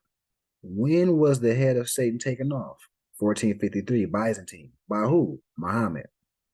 What this is referring to, anybody watched the movie or the Ottoman, about the Ottoman Empire? It's a show on Netflix. And Sultan Muhammad was going to war with Constantinople, or Constantine, one of the Constantine Roman emperors, and he was successful. And that's why Istanbul and Constantinople are the same area, but once our Sultan won, it became Istanbul. So just a little background on that, whoever wasn't familiar with that. Name some of the marks that were put upon the Moors of Northwest by the European nations in 1774. Negro, black, colored, Ethiopian. What is meant by the word Negro? Negro is a name given to a river in West Africa by the Moors because it contained black water. What is meant by the word black? Black, according to science, means death. What does the word colored mean? Colored means anything that has been painted, stained, varnished, or dyed. What does Ethiopia mean? Ethiopia means something divided. And I don't know if everybody was here. We did a demonstration on the division of lands, separating the lands of the Hammatites and the Cushites, or separating the lands of Ham and Cush, or father and son. Cush was father's son. Cush was the son of Ham. And it was a demarcation line separating those lands. And as we'll read later in the Quran, we'll see the jurisdiction of the lands of the father, which is northwest, and northeast of Mexam, which is modern day the Americas, and then what's considered today Africa and Spain in that area was the jurisdiction of the Cushites, or his son Cush. That line is called Ethiopia. It's not a nationality of people, unless it's in a colorable sense. Because our brothers and sisters that are Ethiopian are Eritrean. Abyssinian. I'm sorry, they're Abyssinian.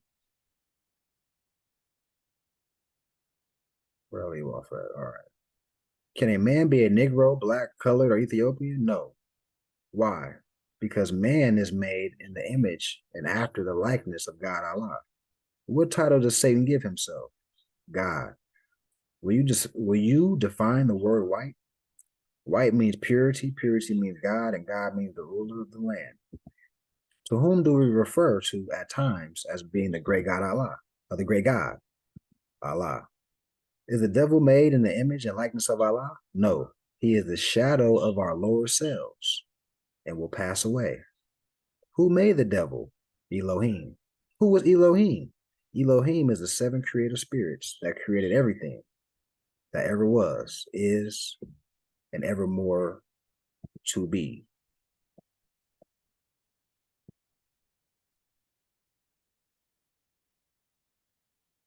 What is Elohim sometimes called? The 7 eyes of Allah.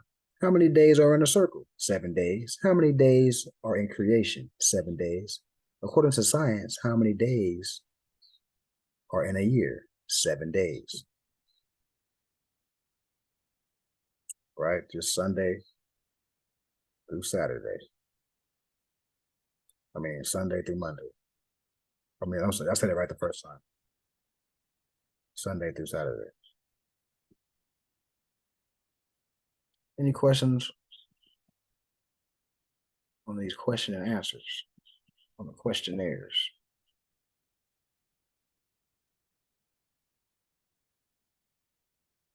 Okay, I got something in the chat. Okay. Brother L, okay. Slime, Brother Trey. You got something, or any questions, Brother Trey?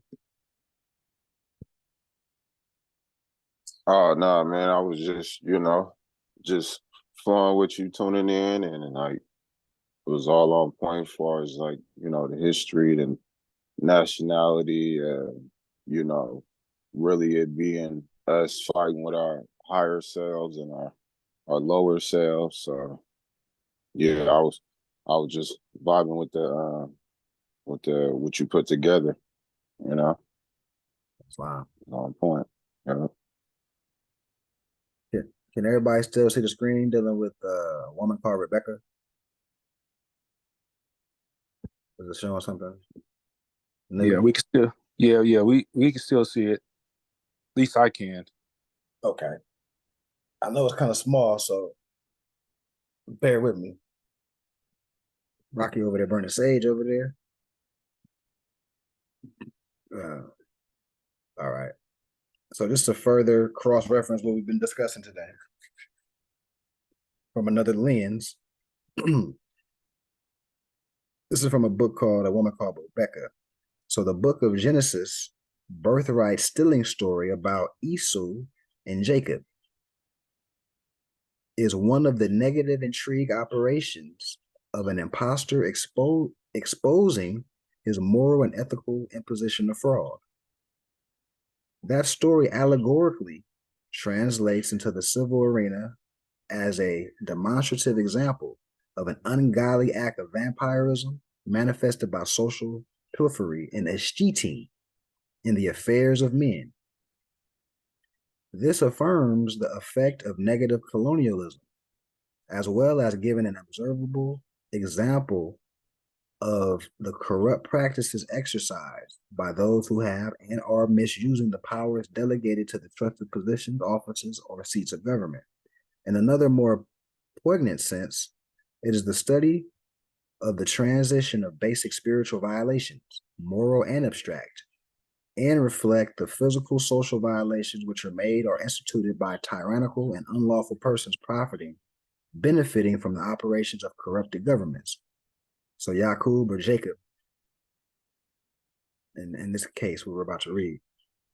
And these, in today's political and social venues, are some of the major issues which are in dire need of healing.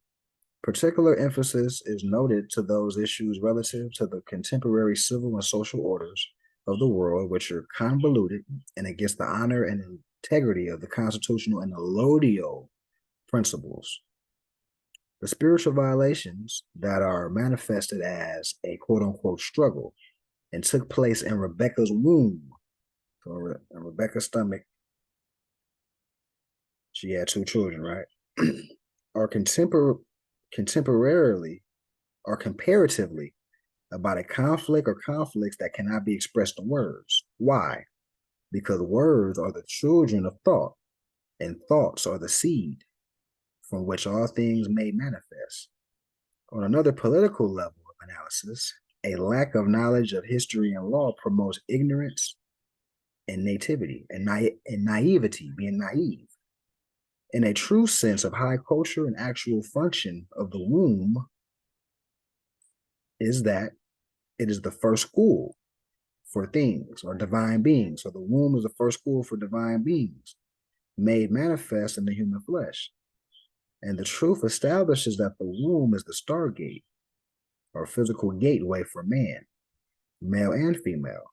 So in the metaphysical sense, Rebecca's compromised thoughts were made manifest through her alienated sons, Esau and Jacob, or Yaqub. Remember, it's no J. So like I say, Jesus is really Yahshua. We say Jacob in the Bible is really Yaqub. And this was made manifest through the physical earth clay bodies used as physical vessels for the divine monads. The monads are the divine sparks of life, right? So the divine spark is the monad, and when you get the physical body or the vessel, you become the nomad, right? Now you're traveling on the earth plane, nomadic, right? Nomadic tribes. Let me not get off subject, but y'all get the point. And this observable compromise was made manifest by the consequence of the Aboriginal Asiatics and their acts of genetic mixing. So whoever doesn't know about Yaqub, he was responsible for the creation of what you call mankind or the Albion. He did that with, the original woman, the Moabitess woman, and the troglodyte nigger monkey. That's a strand of monkey. And that's how you get the original stock of blonde hair, blue eyed people or what you know, Albion. So, dealing with genetic mixing.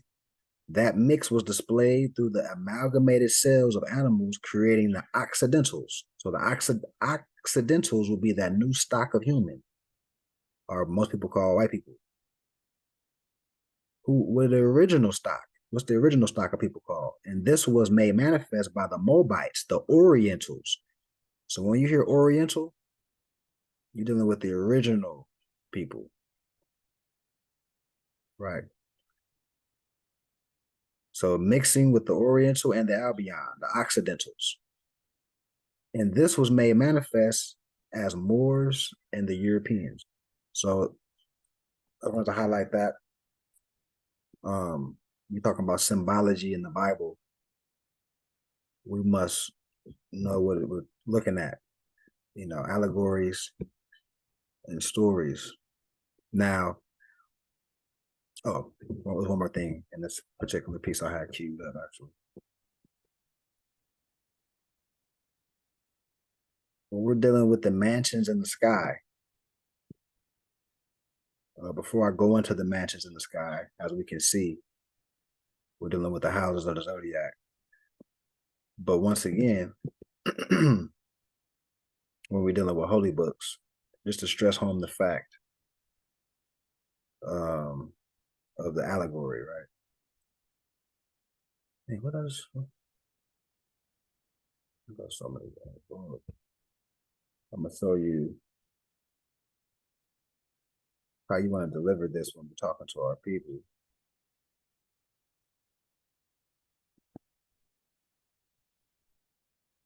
I got so many slides. Great. 1 second here. 1 second. Oh, here we go. So John chapter 14, verse 2. In my Father's house are many mansions. So we want to be able to break this down just to the common man and woman, not have them all spooked out, show them what this is talking about. Zodiac, houses in the zodiac, mansions in the sky. All right. First house, dealing with the house of self, dealing with personality, natures of expression, body and appearance. Ruled by Mars, dealing with the head, dealing with Aries, face and eyes. The second mansion, or the second house, dealing with house of possessions, dealing with the rules of finances, gains and losses. Ruler of the throat, the body part, ruling planet, dealing with Venus. House of communication, dealing with mentality, studies, writings, siblings, etc. I'm not going to read all of them, but my point was, you want to get the 360-degree knowledge so you can extract the truth out of these books, so people won't be misled on what these things are talking about, and tie it into, I like to say, the kingdom, or not me, but the Bible talks about the kingdom is within, and that's what it is. It's not really nothing outside of yourself, even though as above, so below. It's just a mirror reflection of what's going on internally.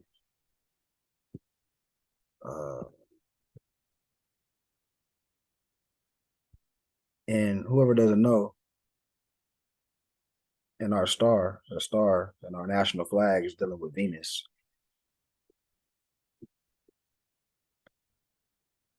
So when we're dealing with Venus,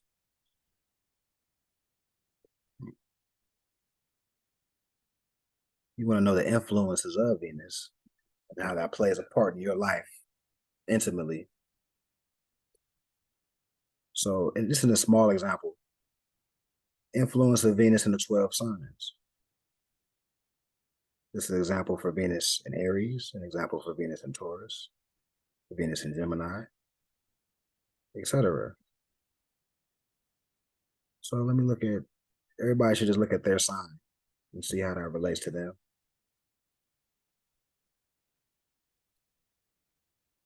So I'm gonna look at mine. Gives secret worries in love affairs or marriages, interesting experiences, much correspondence and travel.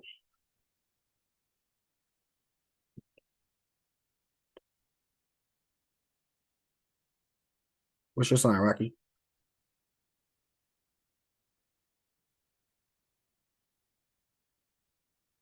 Pisces. Sorry, was I on mute? Yeah, he's on mute. You Oh, Pisces? my Venus, where my Venus is at? Yeah. I'm a Gemini, and then my Venus is in Gemini.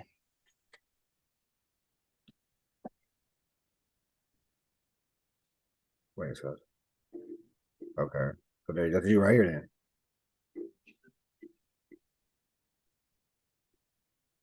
So there you have it.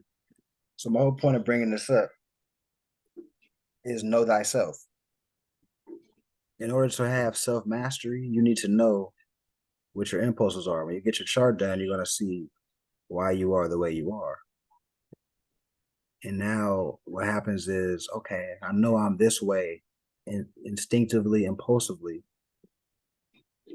Let me do this to balance out if that needs to take place. Whatever balances that need to happen, at least you know how to make the balance by knowing yourself first, right? And I think that's what I had queued up for today, for today's session. I'm going to open the floor for any questions, miscellaneous statements, comments, anything at all in general.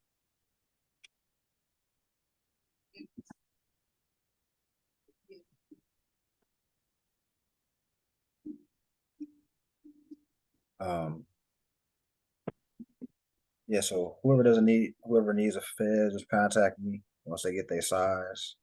Make that happen. Brother Trey, you got something?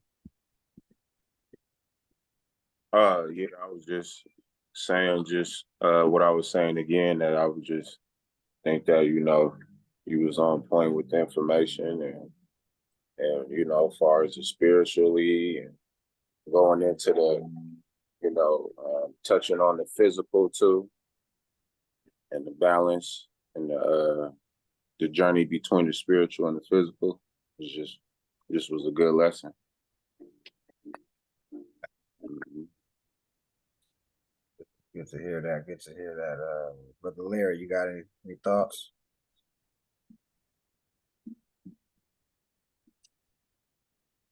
No, I'm good. I'm just chiming in, man. I'm just listening and I'm taking it all in. I'm pretty much on cue with everything, man. I'm good. Okay. Brother Sight, like Zilla, any thoughts, statements? It's good, man. Good stuff right here. Like we're still doing the research every day. Like I shared with you earlier, I just found out there's 17 different Egypt cities in the United States. So just appreciate y'all. Appreciate the community of like-mindedness, and yeah, appreciate everybody showing up and shining, giving light. Mm-hmm. Right. Yeah. I was looking at my phone. It's like 3 people that for some reason couldn't get in today, but we recorded, so we all good. I get the recording to them. Figure out why it's a technical difficulty. But in any event, yeah, whoever needs fezzes, whoever's starting to come up with a noble title, just get that going on. Oh, the new, what's his name? How you pronounce your bro? 956. I forgot how to pronounce your name. The Georgie, was that how you say it?